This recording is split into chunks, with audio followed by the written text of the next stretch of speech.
2nd of August already. We're into August. It doesn't seem 5 minutes since we were trapping here at Lound in January, if I remember right, about January the 12th. And here we are in the 2nd of August already, some 8 months later.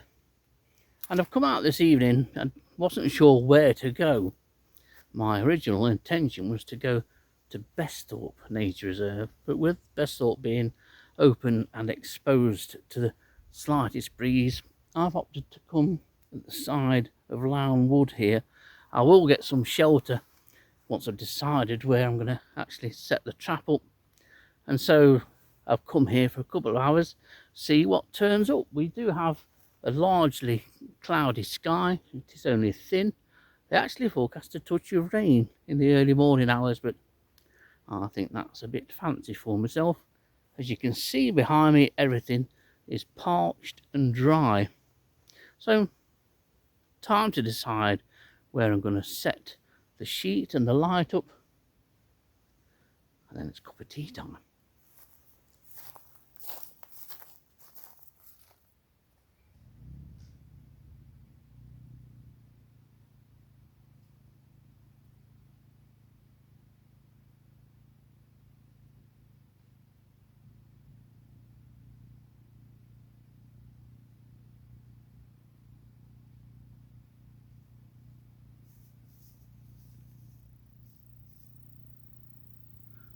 Well, it's 21:20 and worth putting on the light. 2nd of August, as I mentioned earlier. There's a slight breeze that you can hear, but that's only very occasional at the moment. So while the light warms up, time to get sorted and a cup of tea before the moths come in.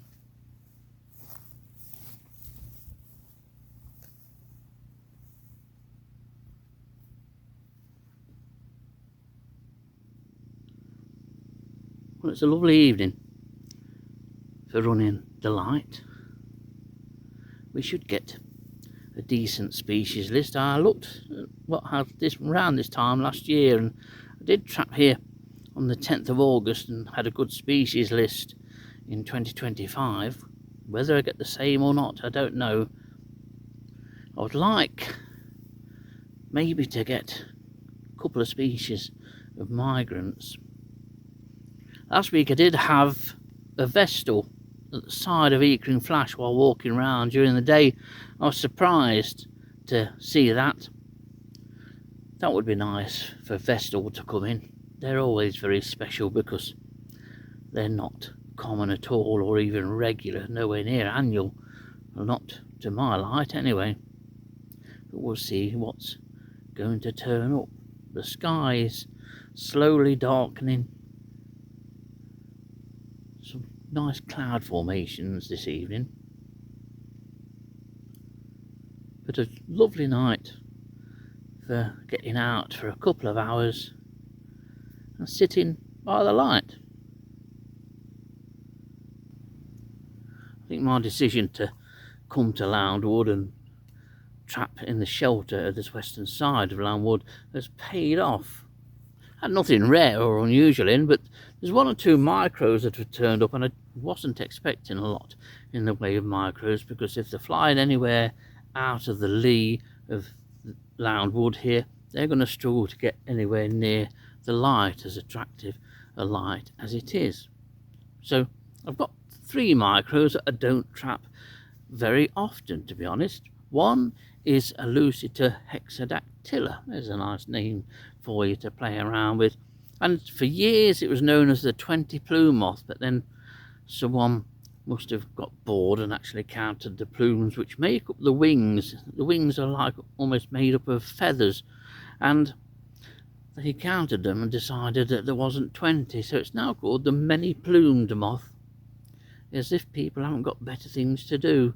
But the other 2 species are moths that don't attract very often to the light. One is a Montha, and it's Montha subistrigella, another decent name.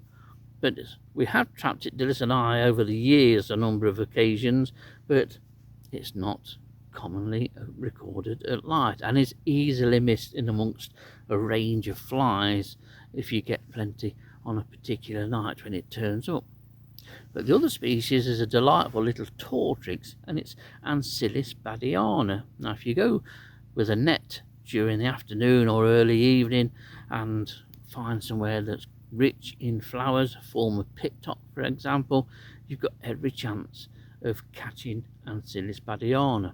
It's one of several quite similarly marked Ancyllis, but badiana is the commonest of those that are alike, especially in Nottinghamshire. So that's a nice one to get, and it's a cracking little species.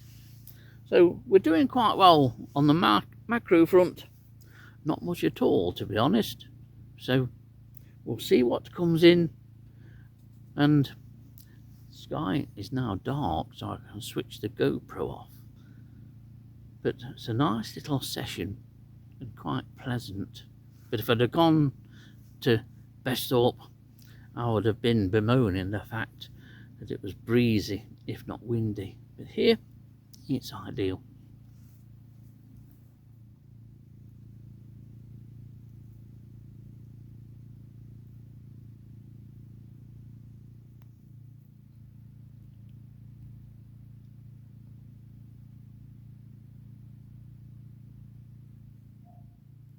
Well, the first time I've seen box moth here at Lound for a couple of years. Don't think I got it last year, but certainly it turned up for the first time a couple of years ago.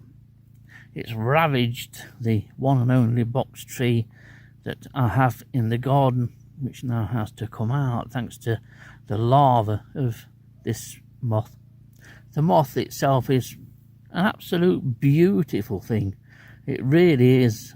There's no getting away from how beautiful it is, but its reputation precedes it, and it's the damage that the caterpillars do to ornamental box hedges and trees that make this the most hated moth in the UK and probably in Europe.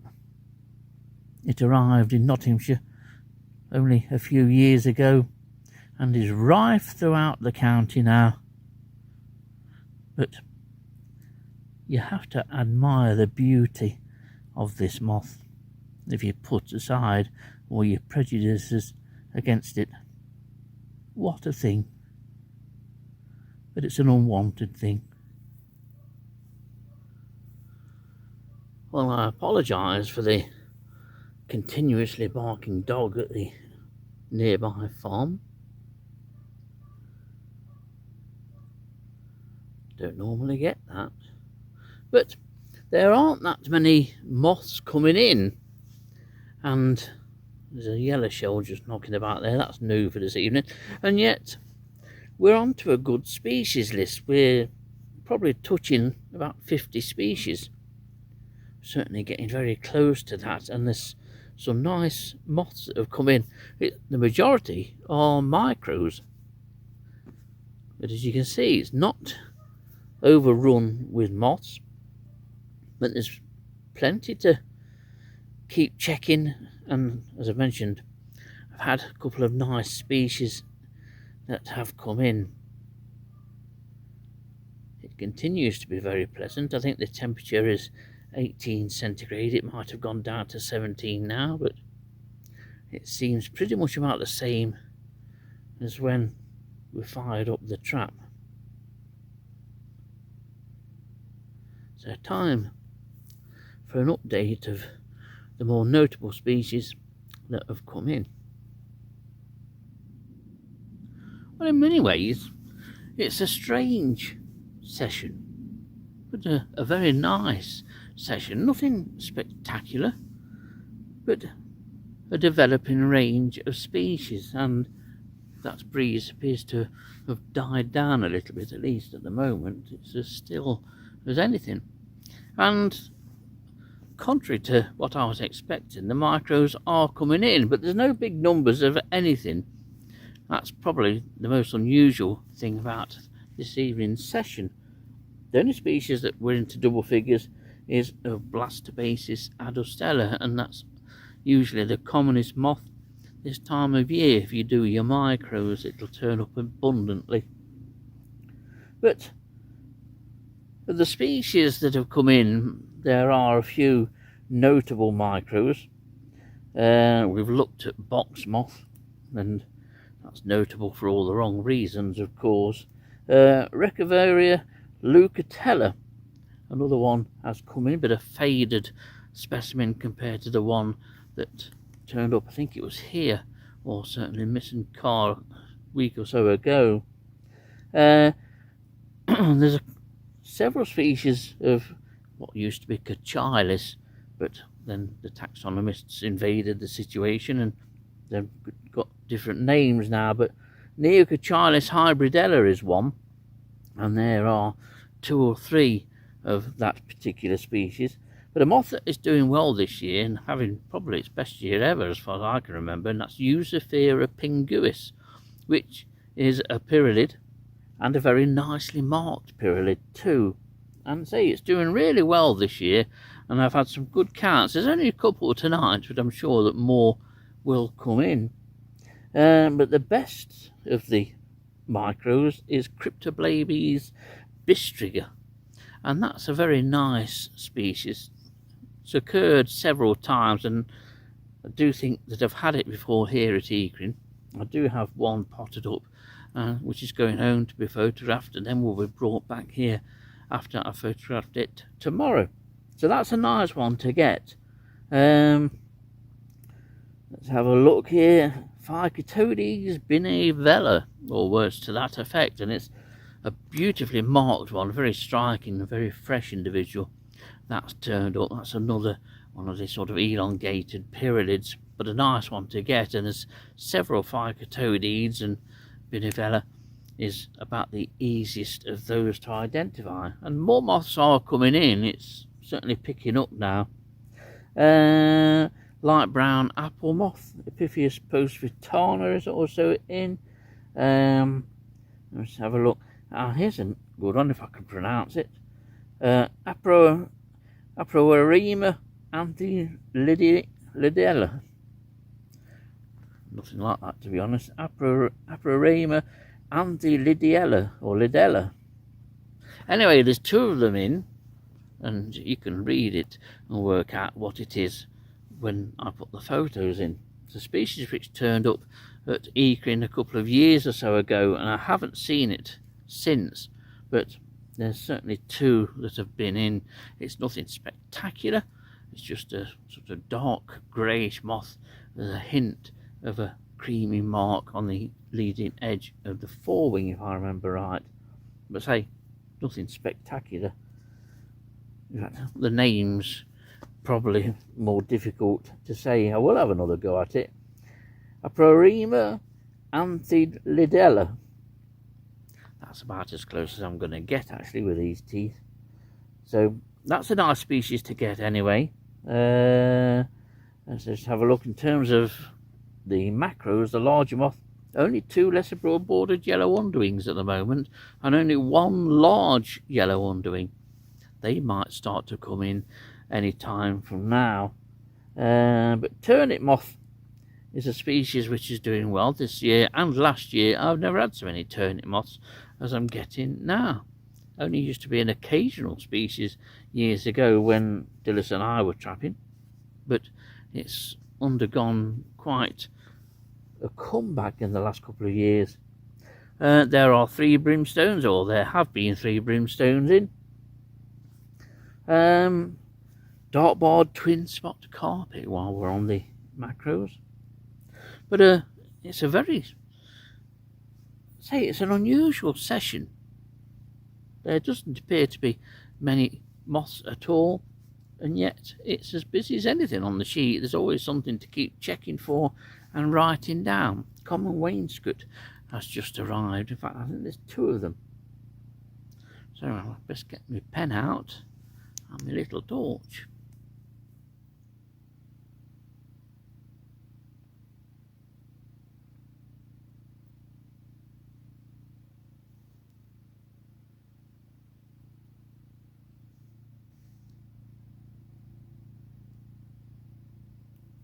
It's a very nice session.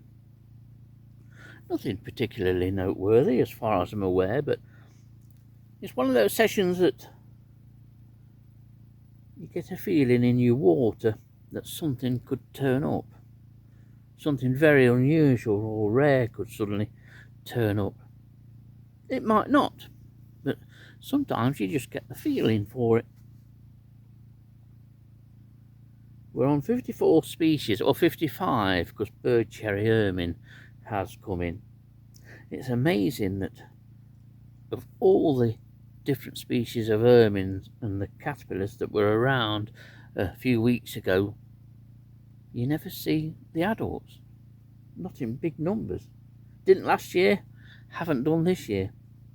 Species like orchard ermine and bird cherry ermine, spindle ermine, not seen a thing. Spindle ermine as an adult.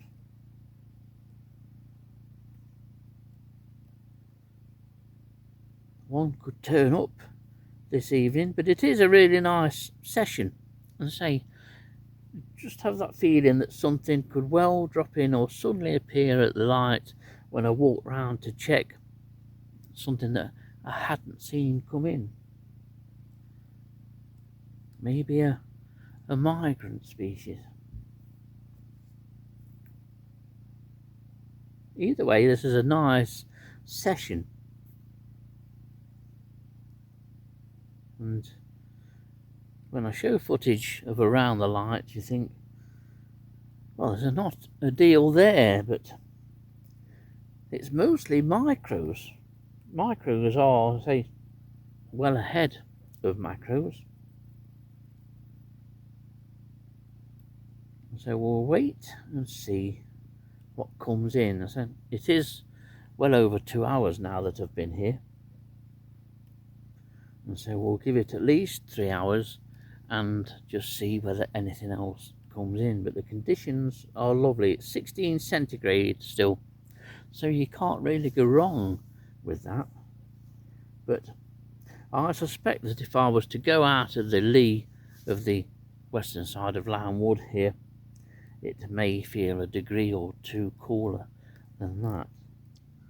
Well, here's two quite contrasting species. You've got dusky thorn, which is the lovely sandy coloured moth to the left of the other one, which is willow beauty. Sometimes I struggle to see why they named such a drab moth as a beauty, but willow beauty is another very common moth, and one that you'll get if you're new to trapping and just starting and recording moths at home. It's very common in my garden, always has been, and will turn up in decent numbers every night that you trap pretty much wherever the moth is in flight. But despite being called a beauty, it's not really anything near a beauty. But the dusky thorn is a cracking species, one of several thorns that are similarly coloured to this. But a nice one to get. I had just the one this evening. I thought I might get a couple more. It's always nice to see dusky thorns. I have a thing for thorns.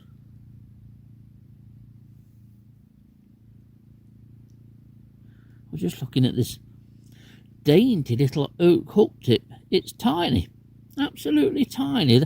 They're not the largest of the hook tips, but this one is particularly small.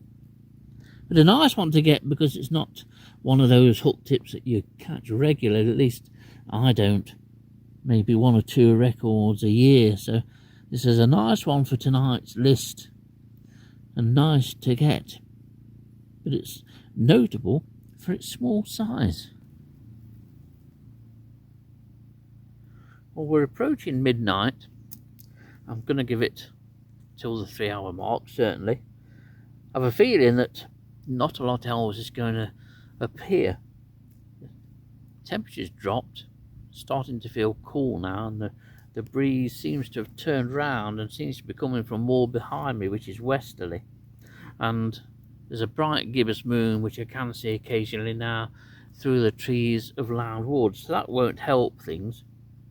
But the number of moths coming in seems to have, say, slowed down a little bit, and I'll just go through those species of interest which have just not long since come in, and one of those is white point, and a particularly small individual but nicely marked too. Knotgrass has come in, first one for a while. Straw underwing is the first one of the year. Don't get them very often. They're not in every sort of trapping session species, but nice to get. Do quite well for them here at Eakring. But canary shouldered thorn is an absolute beauty, as are most of the thorns, and of 3 lattice heath are in. But that's about it on the macro front. Very quiet and very disappointing really for macros, but at least the micros have made up for it. And of those and the last ones, a Griffula latistrea has turned up.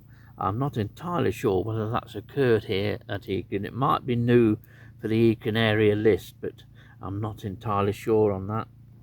Coleophora alcyone panella. Now there's a name you can play around with while you try and get yourself to sleep on a night time. And that has come in. Eucosma obumbratana. There's another nice, almost cheeky kind of name, but just the one in. Usually get more of those. And that's about it really. There's a second potential Phycotodes binivella is in. And say Cryptoblabies bistriga is probably the micro of this evening so far. It could change, of course, while I'm having another cup of tea and we wind our way down to the 3-hour mark. But it's definitely feeling cooler now. So we'll give it a bit longer and see if anything drops in.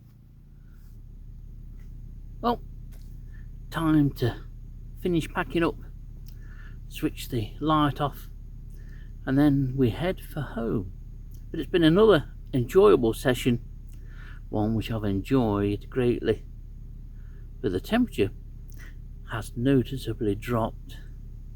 So there are other nights, as I always say. So time to get packed up.